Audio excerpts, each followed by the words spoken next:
আসসালামু আলাইকুম এভরিওয়ান, কেমন আছেন সবাই? আশা করি সবাই ভালো আছেন। আলহামদুলিল্লাহ, আমিও ভালো আছি। আজকের ভিডিওটা মূলত আপনাদের জন্যই করছি। অনেকেই আমাকে জিজ্ঞাসা করেন, আপু তুমি কিভাবে মেকআপ করো? এত ফিনিশ হয়, বোঝাই যায় না যে তুমি মেকআপ করেছো। আপু আই লুক কিভাবে করেছো, চুলটা কিভাবে বেঁধেছো।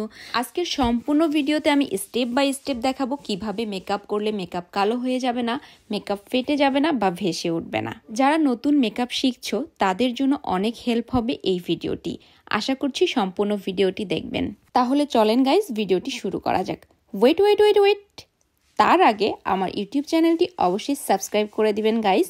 আমার ভিডিও যদি ভালো লেগে থাকে অবশ্যই লাইক, কমেন্ট, শেয়ার করে পাশে থাকবেন। আগে যেভাবে আমাকে সাপোর্ট করেছেন আশা রাখছি এখানেও আমাকে ঠিক সেভাবেই সাপোর্ট করবেন। আপনাদের ভালোবাসার জন্যই আজকে আমি এখানে আসতে পেরেছি। Thank you everyone. Natural look আমি অলওয়েজ পছন্দ করি। বাহিরে যাওয়ার আগে আমি যেভাবে রেডি হই তারই একটা ভিডিও মেক করে ফেললাম। এখানে আমি জাস্ট 4টি প্রোডাক্ট দিয়ে রেডি হয়ে গেছি। সম্পূর্ণ ভিডিওটি দেখলেই বুঝতে পারবেন। যেহেতু উইন্টার সিজন চলে আসছে আর এই সিজন আমার ফেভারিট সিজন, আর এই সিজনে আমার ডে ক্রিম ছাড়া চলেই না। এই একটি ক্রিমের ভিতরে আমি পেয়ে যাচ্ছি অনেকগুলো উপকারিতা, যেমন moisturiser, primer, serum and Bibi look.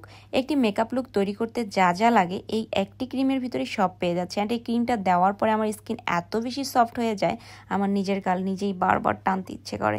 যাই হোক, এই ক্রিমটা দেওয়ার পরে আমি আর এখানে এক্সট্রা কোনো কিছুই দিব না, না কোনো ফাউন্ডেশন, না কোনো ফেস পাউডার। এই একটি ডে ক্রিম যথেষ্ট মেকআপ লুক নিয়ে আসতে। এখন আমি আমার গালে একটু ব্লাশন করে নিচ্ছি। গালগুলো গোলাপি গোলাপি হলে এত কিউট লাগে, মাশাল্লাহ মাশাল্লাহ। জাস্ট 2টা প্রোডাক্ট দিয়েছি, তাতেই দেখেন মনে হচ্ছে আমি কত হাই মেকআপ করে ফেলেছি। বাট নো, অলওয়েজ আমি ন্যাচারাল থাকতে পছন্দ করি, যার কারণে আমি ভারী মেকআপ একদমই নেই না। এই সিম্পল মেকআপ লুকটাই আমি ক্রিয়েট করে থাকি। এখন আমি একটু হাইলাইট করে নিলাম আমার গালে, নাকে। এরপর আমি এখন আমার ভ্রুটা শার্প করে নেব। আর আমি আমার ভ্রু যখনই শার্প করি না কেন, আমি এখানে আইব্রো পেন্সিলটা ইউজ করি। এটা আমার মোস্ট ফেভারিট একটি আইব্রো পেন্সিল। এটা ছাড়া আমার চলেই না, কোনোভাবেই চলে না।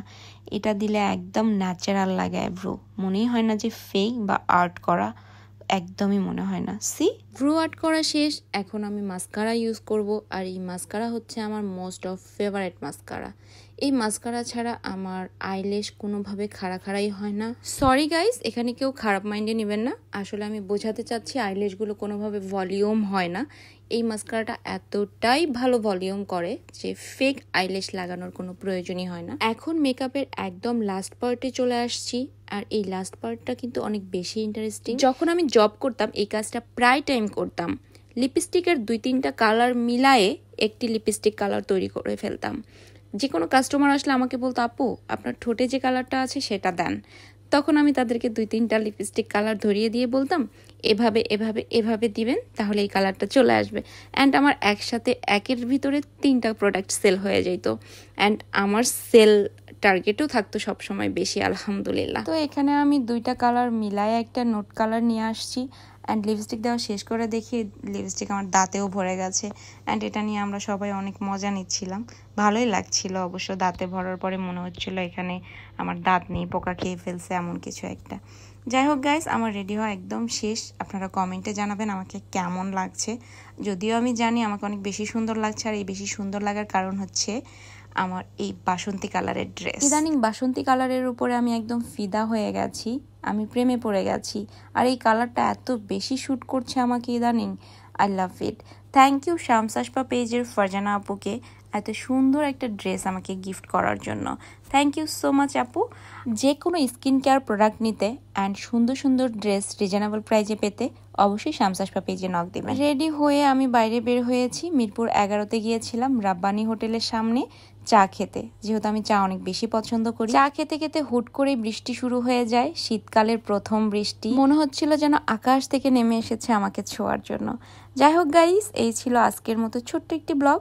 সবাই আমার পাশে থাকবেন, আমার ইউটিউব চ্যানেলটি অবশ্যই সাবস্ক্রাইব করে দেবেন। আল্লাহ হাফেজ।